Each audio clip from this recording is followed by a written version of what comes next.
కిసాన్ వాణి.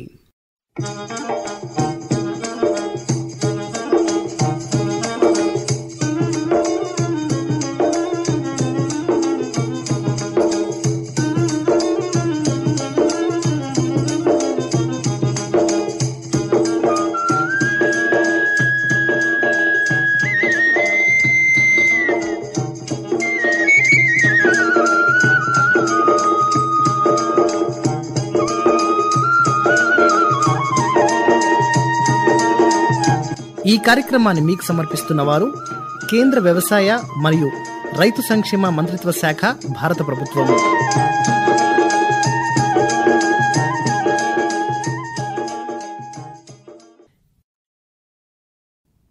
రైతు సోదరులకు నమస్కారం. ఈనాటి కిసాన్ వాణి కార్యక్రమానికి స్వాగతం. ఈనాటి కిసాన్ వాణి కార్యక్రమంలో ముందుగా వినండి. ప్రస్తుతం కురుస్తున్న అధిక వర్షాల నుండి పంటల సస్యరక్షణకు చేపట్టవలసిన యాజమాన్య పద్ధతుల గురించి కృషి విజ్ఞాన కేంద్రం రుద్రూరు సస్యరక్షణ శాస్త్రవేత్త పి. విజయ్ కుమార్ గారు తెలియజేసిన వివరాలు.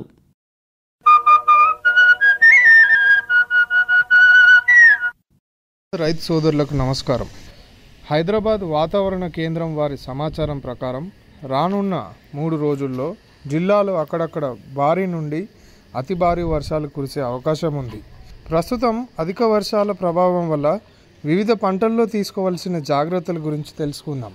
జిల్లాలో భారీ వర్ష సూచన ఉన్నందున పొలం నుంచి మురుగునీరు బయటికి పోయే విధంగా ప్రస్తుతం సాగు చేసే వానాకాలం పంటలైనటువంటి వరి, మొక్కజొన్న, సోయా చిక్కుడు, పత్తి, కంది, పసుపు మరియు ఇతరత్ర కూరగాయలు పొలాలలో నీటి కాలువలను ఏర్పాటు చేసుకొని బయటికి పోయే విధంగా చూసుకోవాలి. అదేవిధంగా అన్ని పంటల్లో రసాయన పిచికారీ చేయడం మరియు ఎరువులు వేయడం వాయిదా వేసుకోవాలి. ఇప్పుడు ప్రస్తుతం పంట సంబంధిత ప్రత్యేక చర్యల గురించి చూసుకున్నట్లయితే ముందుగా వరి పంటలో వాతావరణ పరిస్థితుల్లో ఇప్పుడు ఉన్నటువంటి మార్పుల ప్రభావం వల్ల కాండం తొలిచే పురుగు, అలాగే ఆకుముడత, పాంపుడ తెగులు మరియు కాండం కుళ్ళు తెగులు, అలాగే బ్యాక్టీరియా ఎండాకు తెగులు ఆశించేటువంటి అవకాశం ఎక్కువగా ఉంది. కాబట్టి పంటను జాగ్రత్తగా గమనించుకుంటూ వర్షాలు తగ్గిన తర్వాత మాత్రమే వాటి నివారణ చర్యలు చేపట్టుకోవాలి. ముందుగా మనం వరిలో కాండం తొలుచు పురుగు, అలాగే ఆకుముడత పురుగు యొక్క నివారణ చర్యలు చూసుకున్నట్లయితే 2 గ్రాముల కార్టాఫ్ హైడ్రోక్లోరైడ్ మందును లీటర్ నీటికి కలిపి పిచికారీ చేసుకోవాలి. అదేవిధంగా ఒకవేళ ఉధృతి ఎక్కువగా ఉన్నట్లు గమనించినట్లయితే క్లోరాంతర నిలిపురల్ అనేటువంటి మందును 0.3 మిల్లీలు లీటర్ నీటికి చొప్పున కలిపి పిచికారీ చేసుకోవాలి. అదేవిధంగా వరిలో పాంపొడ తెగులు మరియు కాండం కుళ్ళు తెగులు కూడా ఆశించేటువంటి అవకాశం ఉంది. కాబట్టి ఈ రెండింటికి కలిపి మనం నివారణ చూసుకున్నట్లయితే ట్రైఫ్లాక్సిస్ట్రోబిన్ మరియు టెబికోనజోల్ అనేటువంటి మందును 0.4 గ్రాముల చొప్పున కలిపి పిచికారీ చేసుకున్నట్లయితే సమర్థవంతంగా నివారించుకోవచ్చు.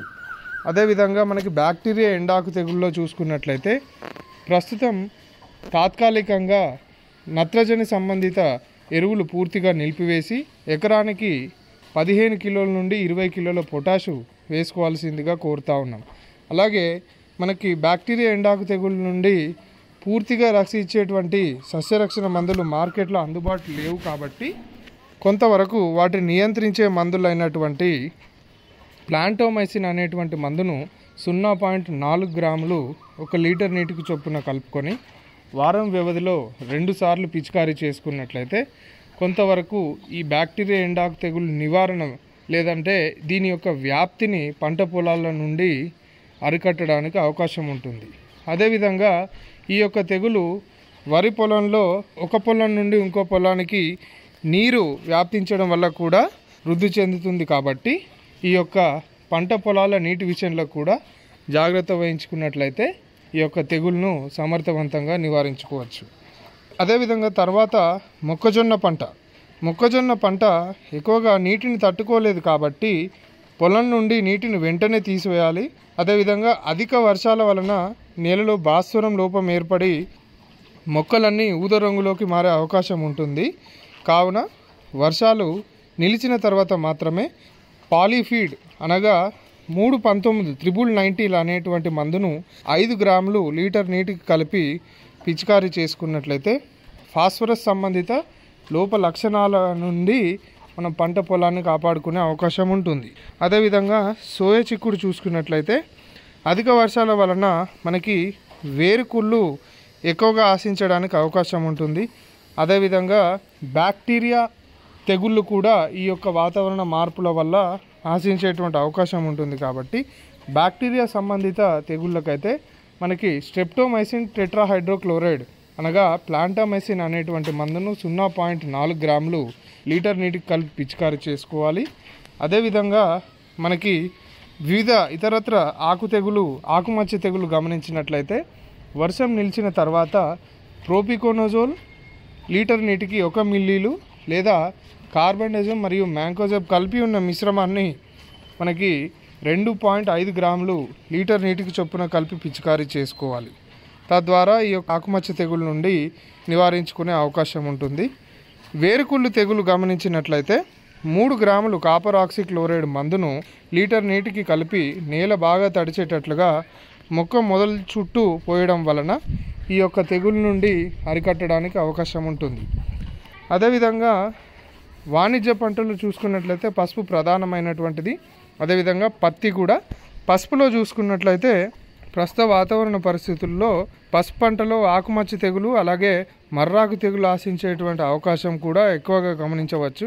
వర్షాలు తగ్గిన తర్వాత ఈ యొక్క తెగులు నివారణకు మనకి 0.4 గ్రాములు ట్రైఫ్లాక్సిస్ట్రోబిన్ మరియు టెబుకొనజోల్ అనేటువంటి పొడి మందును మనకి పిచికారీ చేసుకున్నట్లయితే సమర్థవంతంగా నివారించుకోవచ్చు. ఉధృతిని బట్టి ఇదే తెగులు మందును 15 రోజుల వ్యవధిలో 2 సార్లు పిచికారీ చేసుకోవాల్సిందిగా సూచన. పత్తి పంటలో చూసుకున్నట్లయితే ముంపుకు గురైన పత్తి పంటల్లో వడలు తెగులు ఆశించడానికి ఎక్కువగా అనుకూలం కావున మురుగునీటిని పొలం నుండి తీసివేసి వర్షాలు తగ్గిన తర్వాత కోలుకోవడానికి 3 గ్రాములు కాపర్ ఆక్సిక్లోరైడ్ లేదా కాపర్ హైడ్రాక్సిక్లోరైడ్ అనేటువంటి మందును మనకి 3 గ్రాముల చొప్పున నేల తడిసే విధంగా మొక్క మొదల దగ్గర పిచికారీ చేసుకున్నట్లయితే ఉపయోగకరంగా ఉంటుంది. లేదా మనకి తెగులు మందులైనటువంటి కార్బండజం మరియు మ్యాంకోజబ్ కలిపి ఉన్న మిశ్రమ మందు అయితే 2 గ్రాములు 1 లీటర్ నీటికి చొప్పున కలిపి బాగా తడిచేటట్టుగా మనం చెట్టు చుట్టూ పోసుకున్నట్లయితే సమర్థవంతంగా ఈ యొక్క వడల తెగులు నుండి నియంత్రించుకోవడానికి అవకాశం ఉంటుంది. అదేవిధంగా కంది పంట చూసుకున్నట్లయితే నీటి ముంపుకు గురైన పంటల్లో ఫైటాఫ్థెరా ఎండు తెగులు ఆశించడానికి చాలా అనుకూలం. ఈ యొక్క తెగులను గమనించినట్లయితే నివారణకు మనకి 2 గ్రాముల మెటలాక్సిల్ మరియు మ్యాంకోజబ్ కలిపి ఉన్న మిశ్రమ మందును లీటర్ నీటికి కలిపి నేల బాగా తడిచేటట్టుగా మొక్క మొదల దగ్గర పోసుకోవాలి. అదేవిధంగా ఇతరత్ర కూరగాయలు చూసుకున్నట్లయితే మనకి టమాటా, వంగ, మిరప అలాగే మనకి అక్కడక్కడ బంతి పంటల్లో నార్మడ్లు కూడా నారుకుళ్ళు ఆశించి ఈ యొక్క పంట నష్టం కలుగజేయడానికి ఎక్కువగా ఇప్పుడున్నటువంటి వాతావరణం అనుకూలంగా ఉంటుంది. కాబట్టి వీటి నివారణకు 3 గ్రాముల కాపర్ ఆక్సిక్లోరైడ్ మందును లీటర్ నీటికి కలిపి బాగా తడిచేటట్టుగా మొక్క మొదల దగ్గర చుట్టూ పోసుకున్నట్లయితే చాలా వరకు ఉపయోగకరంగా ఉంటుంది. తరువాత మనకి వర్షాధార పంటలైనటువంటి ముఖ్యంగా పత్తి, మొక్కజొన్న పంటల్లో చూసుకున్నట్లయితే ప్రస్తుతం కురుస్తున్నటువంటి భారీ వర్షాలకు గాను మనం ఇంతకుముందు వేసినటువంటి పంట పొలాల్లోని ఎరువులు కొట్టుకుపోవడం జరుగుతుంది. కాబట్టి దాని సవరణకు గాను వర్షాలు నిలిచిన తర్వాత మనకి ఎకరానికి 20 కిలోల యూరియా అలాగే 25 కిలోల పొటాష్ను మనం పంట పొలాలకు అందించినట్లయితే మళ్ళీ తిరిగి పంట పొలాలు ఆరోగ్యంగా ఉండడానికి తోడ్పడుతుంది. ధన్యవాదాలు.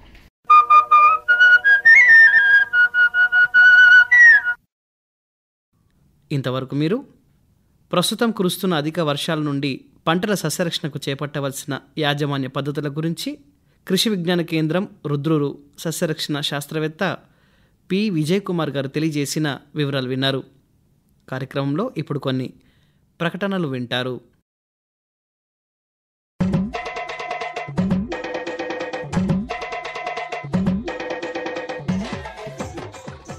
ఆయిల్ పామ్ సాగు చేసే రైతులకు ఆయిల్ పామ్ మొక్కల మీద 20 నుంచి 30 వేల రూపాయల వరకు కూడా మనం సబ్సిడీ ఇవ్వడం జరుగుతుంది. అదేవిధంగా మొక్కలు నాటుకున్న రైతులకు మొదటి 4 సంవత్సరాల వరకు కూడా అంతర పంటల సాగు కోసం మరియు ఎరువుల యాజమాన్యం కోసం 42,000 రూపాయలను మన రైతులకు ఇవ్వడం జరుగుతుంది. మొదటి సంవత్సరం ఆయిల్ పామ్ మొక్కలు పెట్టుకున్న రైతులకు డ్రిప్ కూడా మన సబ్సిడీ రూపంలో ఇవ్వడం జరుగుతుంది. దానికి గాను 1 హెక్టార్కు 30,000 రూపాయల రూపంలో మనం సబ్సిడీ ఇవ్వడం జరుగుతుంది. అదేవిధంగా పంట కోత పరికరాల కోసం, ట్రాక్టర్ ట్రాలీల కోసం కూడా మరి మిషన్స్ ఇచ్చే విధంగా ప్రభుత్వం ఆలోచన చేస్తూ ఉంది. పామాయిల్ సాగు చేయడం ద్వారా భూములు పాడైతాయని, సాయిల్ పాడైద్దనే సందేహాలు ఉన్నాయి. కానీ అటువంటి అంశాలు కూడా ఏం జరగలేదు. సాయిల్ చాలా సారవంతంగానే ఉన్నది. తర్వాత పంట దిగుబడి బాగానే ఉంది. కాబట్టి మాకు ఇప్పుడు ఈ పామాయిల్ సాగు చేయడంలో ఉన్నటువంటి ఉన్న భయాలు, సందేహాలు ఎవరికి కూడా ఉండవలసిన అవసరం లేదు.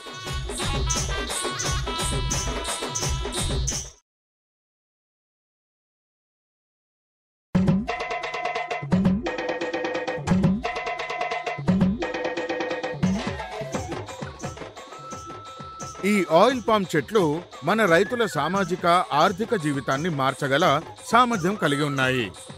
తెలంగాణ రాష్ట్రంలోని అనుముల గ్రామంలోని ఆయిల్ పామ్ తోటను మీరు చూస్తున్నారు. ఆయిల్ పామ్ ఒక అధిక ఉత్పాదకత కలిగిన పంటగా ఆర్థిక పరంగా రైతులకు లాభదాయకంగా ఉంటుంది.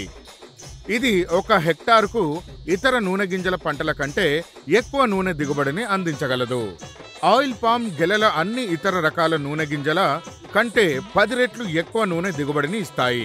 పూర్తిగా పెరిగిన ఆయిల్ పామ్ చెట్లు హెక్టారుకు 20 నుంచి 25 టన్నుల గెలలను ఉత్పత్తి చేస్తాయి మరియు సుమారు 30 సంవత్సరాల పాటు దీని ద్వారా రైతులు ఇతర పంటల కంటే 10 రెట్లు ఎక్కువ ఆదాయాన్ని పొందగలరు. అంతేకాదు, రైతులు ఈ చెట్ల మధ్య అంతర పంటలు వేసుకుని కూడా రెట్టింపు ఆదాయాన్ని పొందుతున్నారు. అనుముల గ్రామం మరియు మండలం నల్గొండ జిల్లా తెలంగాణకు చెందిన చిట్టూరి వెంకటేశ్వరరావు ఆయిల్ పామ్ సాగులో ఉన్న లాభాలను గుర్తించి ఆయిల్ పామ్ సాగును చేపట్టాలని నిర్ణయించుకున్నారు. చిట్టూరి వెంకటేశ్వరరావు తన గ్రామంలోని రైతులతో ఆయిల్ పామ్ సాగు గురించి తన అభిప్రాయాన్ని పంచుకున్నారు. కానీ వారిలో ఎవ్వరూ ఆయనకు మద్దతు ఇవ్వలేదు. అయినప్పటికీ ఆయన మొదట తన పొలంలోని కొంత భాగంలో ఆయిల్ పామ్ మొక్కలను పెంచడం ప్రారంభించారు. ఉద్యాన శాఖ సలహాలను అనుసరించి ఆయిల్ పామ్ మొక్కలను 9x9x9 మీటర్ల త్రిభుజ ఆకారపు దూరాన్ని పాటించి నాటారు. ఆయన తన పొలం చుట్టూ జీవకంచె ఏర్పాటు చేసుకున్నారు. సుమారు 3-4 సంవత్సరాల తర్వాత గెలలతో ఉన్న ఆయిల్ పామ్ చెట్లు చిట్టూరి వెంకటేశ్వరరావునే కాకుండా గ్రామంలోని ప్రతి ఒక్కరిని ఆశ్చర్యపరిచాయి. ఆయిల్ పామ్ ఫస్ట్ 2013లో నేనే వేసాను. ఫస్ట్ రైతులు నేను వేసినప్పుడు అందరూ రైతులు నన్ను అవహేళన చేశారు. ఏయో పిచ్చి మొక్కలు వేశారు, ఈయన పిచ్చి రైతు, 3 పంటలు పండే పొలాన్ని అంతా ఏదో పిచ్చి చెట్లు పెట్టారు అని నన్ను చాలా అవహేళన చేశారు. చేసినా సరే నేను భరాయించాను. 4 ఏళ్ళు ఆ కంపెనీ వాళ్ళతోటి ఇదయ్యి వాళ్ళు నాకు సహకరించి అన్నీ చేశారు. తర్వాత 3 ఏళ్ళు దాటాక గెలలు వచ్చినాయి. గెలలు వచ్చాక అందరూ కూడా సంతోషించడం, వాళ్ళు కూడా బాగా చేసాడు, నిలబెట్టారని చెప్పేసి కంపెనీ వాళ్ళు అన్నారు. రైతులు ఒప్పుకున్నారు. ఇవాళ నన్ను చూసి అందరూ ఫాలో అవుతున్నారు. ఇది జరిగింది. కంపెనీ వాళ్ళు, ఉద్యోగ అధికారులు అందరూ నన్ను ప్రోత్సహించారు. అందరూ నాకు హెల్ప్ చేశారు. దాన్ని బట్టి నేను ముందుకెళ్ళగలిగాను. దానివల్ల ఇవాళ నిలబడ్డాను. నన్ను చూసి అందరూ ఇంప్రెషన్గా తీసుకుని రైతులు ఇవాళ ముందుకెళ్తున్నారు. దాని గురించి ఆయిల్ పామ్ గురించి చెప్పాల్సింది చాలా ఉంది. చాలా వేయాల్సిన పంట, దాన్ని తీసేసేది ఏం కాదు. పాడి పంటలు, పాడి బర్రెంతో అదంతా ఎప్పుడు ఇన్కమ్ వస్తూనే ఉంటుంది. పామాయిల్ సాగు చేయటంలో చాలా సందేహాలు, అనుమానాలు, భయాలు ఉండేవి. ఇప్పుడు 4 సంవత్సరాలు దాటిన తర్వాత అద్భుతమైనటువంటి పంట దిగుబడి రావటము, దాంతో ఆ భయాలన్నీ కూడా పోయేవి. సాగు చేయటం ఖరీదైంది కూడా ఏమి కాదు. రెండవది, పామాయిల్ సాగు చేయడం ద్వారా భూములు పాడైతాయని, సాయిల్ పాడైద్దనే సందేహాలు ఉన్నాయి. కానీ అటువంటి అంశాలు కూడా ఏం జరగలేదు. సాయిల్ చాలా సారవంతంగానే ఉన్నది. తర్వాత పంట దిగుబడి బాగానే ఉంది. కాబట్టి మాకు ఇప్పుడు ఈ పామాయిల్ సాగు చేయడంలో ఉన్నటువంటి ఉన్న భయాలు, సందేహాలు ఎవరికి కూడా ఉండవలసిన అవసరం లేదు. National mission on edible oils oil palm NMEO-OP క్రింద రైతులకు ఆర్థిక మరియు సాంకేతిక సహాయాన్ని అందిస్తున్నారు. అలాగే ఆయిల్ పామ్ మొక్కలు నాటడం, నిర్వహణ మరియు అంతర పంటలు, సూక్ష్మ సేద్యం, డిజిటల్, ఎలక్ట్రిక్, సోలార్ పంపు సెట్లు, బోరు బావులు, గెలలు కోయడం కోసం అవసరమైన పరికరాలు మరియు పాత మొక్కలను తీసివేసి మళ్లీ కొత్తవి నాటుకోవడానికి సబ్సిడీలు కల్పిస్తారు. అంతేకాకుండా వెర్మీ కంపోస్టు యూనిట్లు నిర్మించడానికి సంబంధిత యంత్రాలు మరియు సామగ్రి కొనుగోలుకు కూడా ఆర్థిక సహాయం అందించబడుతుంది. ఈ మిషన్ కింద రైతులకు 1 లక్ష నుండి 5 లక్షల వరకు ఆర్థిక సహాయాన్ని అందిస్తున్నారు. ఆయిల్ పామ్ సాగు చేసే రైతులకు ఆయిల్ పామ్ మొక్కల మీద 20 నుంచి 30 వేల రూపాయల వరకు కూడా మనం సబ్సిడీ ఇవ్వడం జరుగుతుంది. అదేవిధంగా మొక్కలు నాటుకున్న రైతులకు మొదటి 4 సంవత్సరాల వరకు కూడా అంతర పంటల సాగు కోసం మరియు ఎరువుల యాజమాన్యం కోసం 42,000 రూపాయలను మన రైతులకు ఇవ్వడం జరుగుతుంది. మొదటి సంవత్సరం ఆయిల్ పామ్ మొక్కలు పెట్టుకున్న రైతులకు డ్రిప్ కూడా మనం సబ్సిడీ రూపంలో ఇవ్వడం జరుగుతుంది. దానికి గాను 1 హెక్టార్కు 30,000 రూపాయల రూపంలో మనం సబ్సిడీ ఇవ్వడం జరుగుతుంది. అదేవిధంగా పంట కోత పరికరాల కోసం, ట్రాక్టర్ ట్రాలీల కోసం కూడా మరి మిషన్స్ ఇచ్చే విధంగా ప్రభుత్వం ఆలోచన చేస్తూ ఉంది. చిట్టూరి ఇప్పుడు NMEO-OP మద్దతుతో మరింత భూమిని ఆయిల్ పామ్ సాగు కిందకు తీసుకురావాలని ప్రణాళిక రూపొందించారు. ఆయిల్ పామ్ సాగు మన దేశ రైతులకు వరంగా మారింది. రైతులు ఆయిల్ పామ్ సాగు ద్వారా ఆర్థిక స్థిరత్వాన్ని మరియు సమృద్ధిని సాధించగలరు.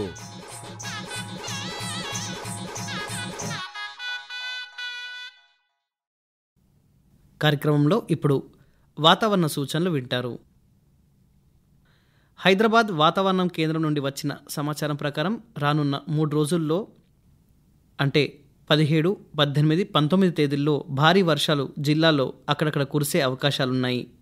పగటి ఉష్ణోగ్రత గరిష్టంగా 26 నుంచి 29 డిగ్రీల సెల్సియస్ మరియు రాత్రి గరిష్ట ఉష్ణోగ్రత 22 నుంచి 24 డిగ్రీల సెల్సియస్గా నమోదు కావచ్చు. అదేవిధంగా 16 మరియు 19 తేదీల్లో అతి భారీ వర్షాలు జిల్లాలో అక్కడక్కడ కురిసే అవకాశం ఉంది. వాతావరణ సూచనలు విన్నారు. రైతు సోదరులకు గమనిక. భారత ప్రభుత్వ వాతావరణ శాఖ సూచనల ప్రకారం ఈ 3 రోజులు భారీ నుండి అతి భారీ వర్షాలు కురిసే అవకాశం ఉన్నందున మత్స్యకారులు ఎవరూ చేపల వేటకు వెళ్లకూడదని నిజామాబాద్ జిల్లా కలెక్టర్ గారు ఆదేశాలు జారీ చేశారు. కావున మత్స్యకారులు చెరువులో, కాలువలో, నదుల్లో, SRSP రిజర్వాయర్లో, గోదావరి నదిలో చేపలు పట్టేందుకు వెళ్లవద్దని కోరడం జరిగింది. గమనిక విన్నారు.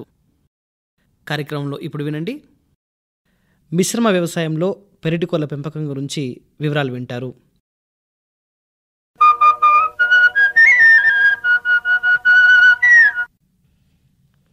మన దేశంలో రైతులు ఎక్కువగా ఏకపంట విధానాన్ని అమలుపరుస్తున్నారు. ఈ ఏకపంట విధానం లాభదాయకంగా ఉండకపోగా భూసారాన్ని మరియు వాతావరణ సమతుల్యాన్ని దెబ్బతీస్తుంది.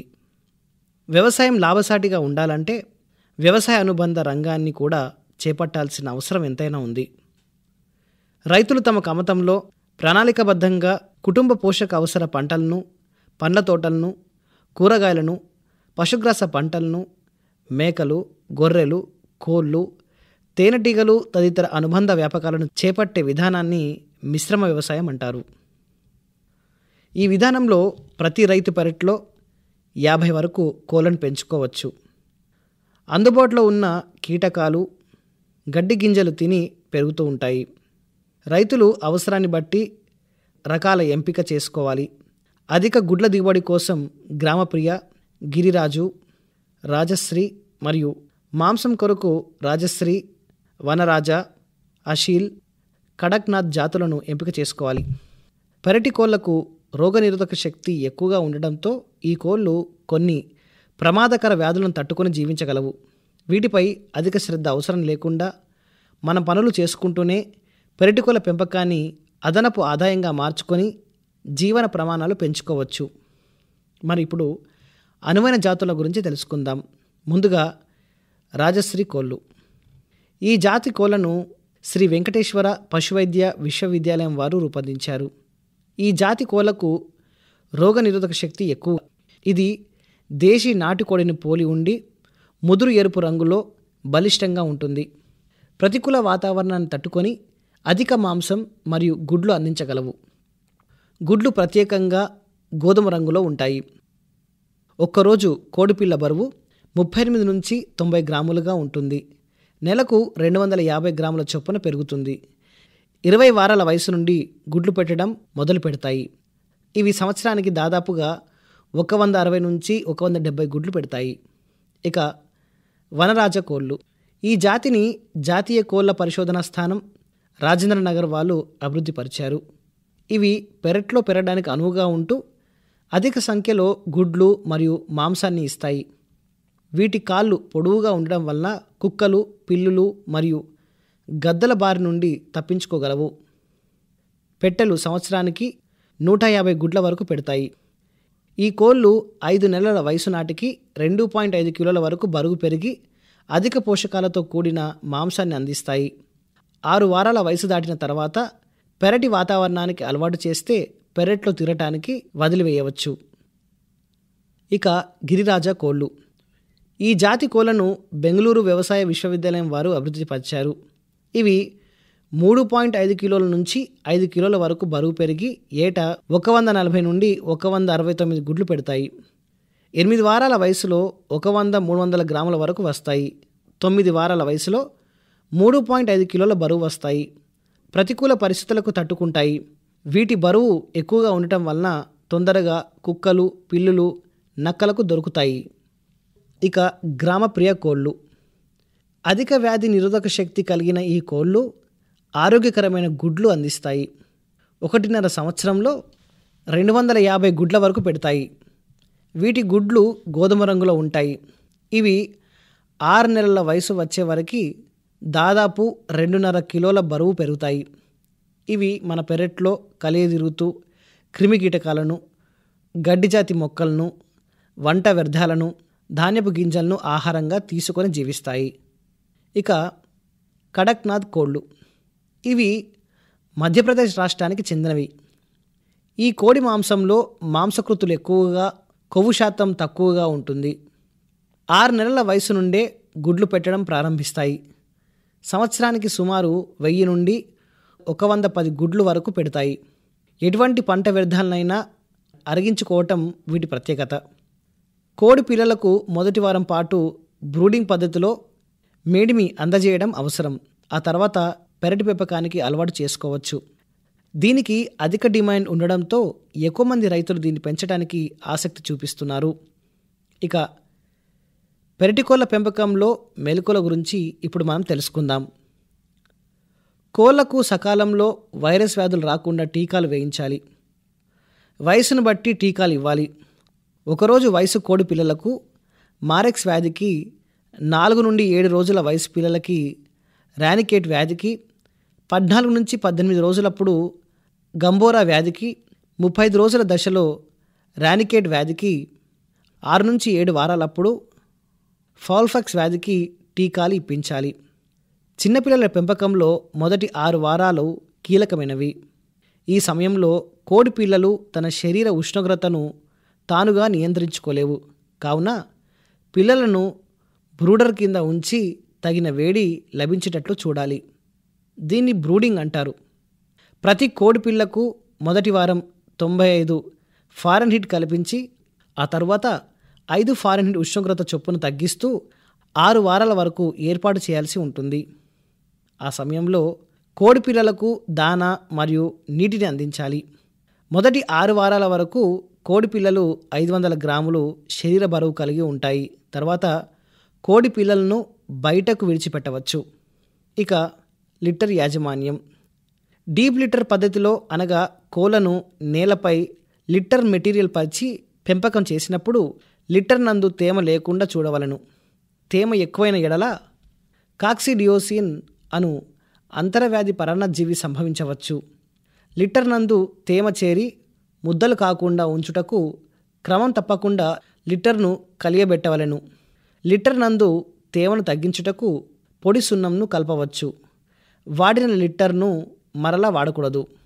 ఇక దానా యాజమాన్యం గురించి తెలుసుకున్నట్లయితే కోళ్ల పెంపకానికి అయ్యే ఖర్చులో 70% వరకు ఒక దానకి ఖర్చు అవుతుంది. కానీ పెరటి కోళ్ళ పెంపకానికి దాన ఖర్చు తక్కువ ఉండును. పెరటి కోళ్లను పగటి వేళల్లో ఇంటి పెరట్లో మరియు పచ్చిక బయళ్ళు, పొలాల్లో దొరికే గడ్డి గిజ్జలు, కీటకాలు, నత్తలు, చెదలగు మొదలగు వాటిని ఆహారంగా తీసుకుంటాయి. మొక్కజొన్న, సజ్జలు, జొన్నలు, రాగులు, నూకలు 50 పాళ్ళు, వరి లేదా గోధుమ తౌడు 50 పాళ్ళు, సోయా మిల్ లేదా వేరుశనగ లేదా పొద్దుతిరుగుడు, నువ్వుల చెక్క 25 పాళ్ళు మరియు వైటమిన్ లవణ మిశ్రమం 2 పాలు కలిపి దానాగా తయారు చేసుకోవచ్చు. ఇక మార్కెటింగ్ విషయానికి వస్తే, మార్కెటింగ్ కొరకు దళారులను, వ్యాపారస్తులను ఆశ్రయించకుండా సమీప మార్కెట్లో మరియు స్థానికంగా స్వయంగా మార్కెటింగ్ చేసిన ఎడల ఎక్కువ లాభాలు పొందవచ్చు. సాధ్యమైనంత వరకు కోళ్ళు 1.5 నుంచి 1.8 కిలోల లోపు బరువు ఉన్నప్పుడు మార్కెటింగ్ పూర్తి చేయవలను.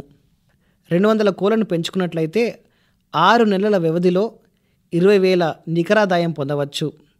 కోళ్ల సంఖ్యను బట్టి ఆదాయాన్ని పెంచుకోవచ్చును కూడా. సరైన సమయంలో టీకాలు వేయించడం, శుభ్రమైన దానా మరియు నీటిని ఇవ్వడం, కాలక్షేపానికి ప్రతిరోజు 1 గంట సమయం వెచ్చించడం ద్వారా మంచి ఆదాయాన్ని పొందవచ్చు. ఎండాకాలంలో ఉష్ణోగ్రత నుండి కాపాడటానికి చెట్లను పెంచాలి. కోళ్ల షెడ్కి దగ్గరలో కూరగాయల పందిరి వేసుకున్నట్లయితే కూరగాయలు పొందడంతో పాటు కోళ్ళకి నీడ కూడా ఏర్పడుతుంది. సాయంత్రం సమయంలో కోళ్లను పందిర్లోకి విడవడం ద్వారా అక్కడున్న పురుగులు, గడ్డి గింజలు తింటూ పెరుగుతాయి. అందుబాటులో ఉన్న Android smart phone maps technology వాడుకొని మార్కెటింగ్ చేసుకోవచ్చు. ముఖ్యమైన పండుగలైన బోనాలు, దసరా సందర్భాల్లో అధిక ధర పొందవచ్చు.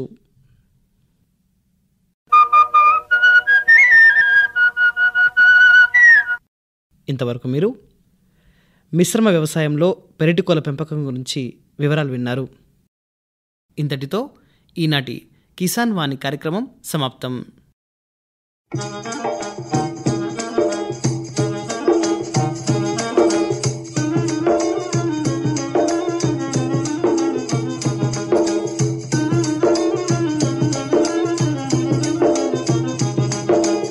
ఈ కార్యక్రమాన్ని మీకు సమర్పించిన వారు కేంద్ర వ్యవసాయ మరియు రైతు సంక్షేమ మంత్రిత్వ శాఖ, భారత ప్రభుత్వం.